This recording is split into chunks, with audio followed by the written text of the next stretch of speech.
Hi, I'm Steven, and I'm the engineering manager here at Gold Heat. And here here to talk to you about a helpful tip that we have kind of found out over the ages.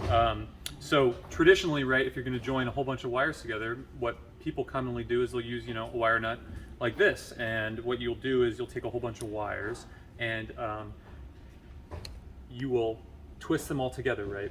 And then you would put them in here, and then that would be how they're all joined together. In a past life, I worked with custom robotics, and we used a whole bunch of these. These are the Wago 221 series, and they're lever nuts. And the way that they work, it's a little bit different, is that you open them up like this, you would insert your wire in, and then you would just close them. And the reason we really like these is that they lay much flatter, and they also don't damage your wire at all.